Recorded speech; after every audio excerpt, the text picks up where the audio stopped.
भी बहुत दिल दहला देने वाली घटना जब मैं सुनता हूँ तो आश्चर्य होता है। जो घटना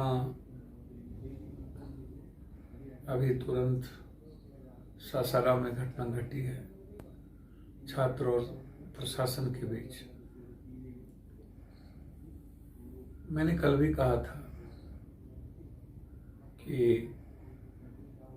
सरकार जब कोई निर्णय लेती है तो उसमें सिर्फ पूंजीपतियों के, सरकार की पदाधिकारियों का हित क्यों होता है, सिर्फ माफियाओं का हित क्यों होता है, कॉमन मैन के हित क्यों नहीं होता है, आम लोगों का हित क्यों नहीं होता है। आम लोग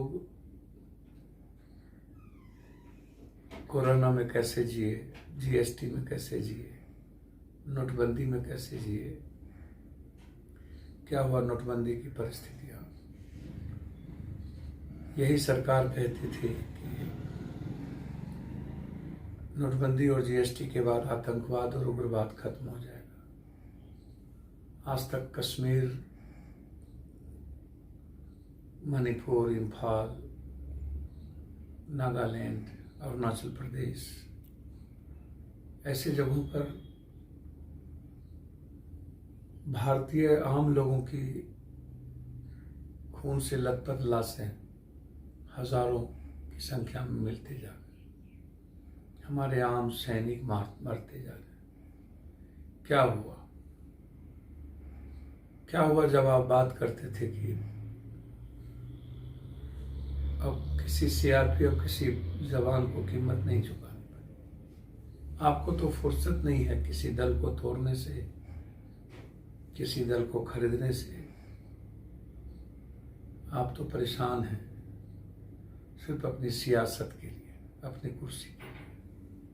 आप इस देश के 130 करोड़ लोगों के बारे में कहाँ सोचते हैं? जब से आप आए कभी सोच तो लेते एक बार? कभी काला धन, कभी रात के 12 बजे कोई फरमान, कभी कोरोना को लेकर के ताली बजवा देना, थाली बजवा देना, कभी दीप जला देना।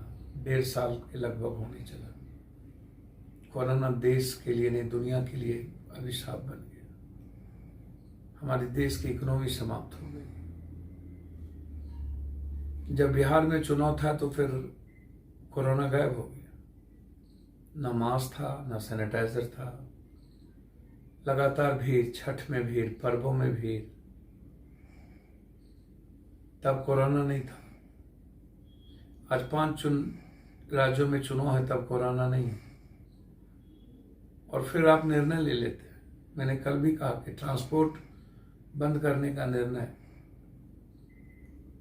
क्या होगा, क्या परिस्थितियां बनेगी, कहाँ से वो देंगे एमआई, उसके किस्ती।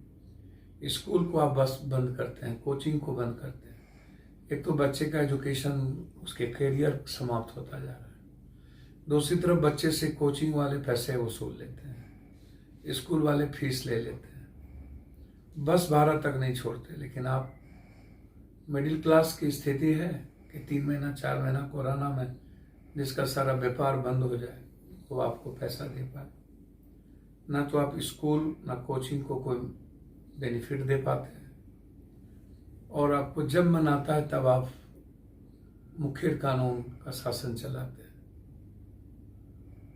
आज इस 5 राज्यों में कोरोना क्यों नहीं? अब कौन से पैसे को आप कहाँ ठिकाना लगाना चाहते हैं?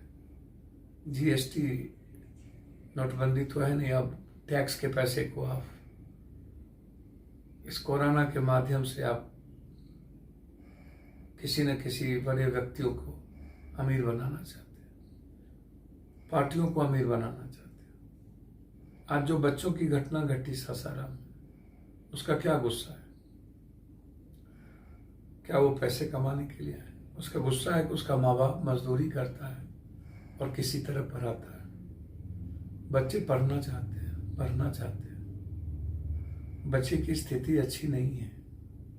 प्लीज समझने का प्रयास कीजिए नीतीश जी और मोदी साहब। या तो आप बच्चों की ज़िंदगी को सुरक्षित कीजिए। स्कूल में बिना पढ़े जो हमें फीस देना पड़ता है वो सरकार तय करे। कोचिंग और स्कूल के बिजली के बिल, उसके EMI, उसकी जो और भी चीज़ें हैं, ज़रूरत की चीज़ें, उसको सरकार तय करे। और जो घटना घटित हुई है ये दुर्भाग्यपूर्ण नहीं है। दूसरी तरफ मैं लगातार उल्फा के चीफ से बात करता रहा, लड़ाई होती रही, कंपनी के मालिकों से बात होती रही। भारत सरकार ने कभी दिलचस्पी नहीं दिखाई, नीतीश की सरकार ने कभी दिलचस्पी नहीं दिखाई।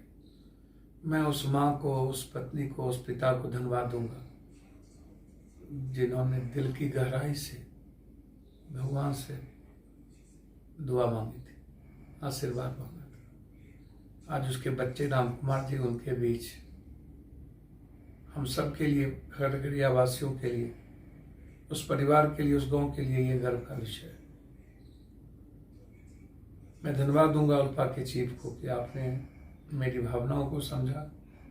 लगातार जब हमारे बच्चों को नहीं छोड़ा गया, एक व्यक्ति को छोड़ा गया, लगातार मैं शासन, प्रशासन, मुख्यमंत्री तक से टच में था।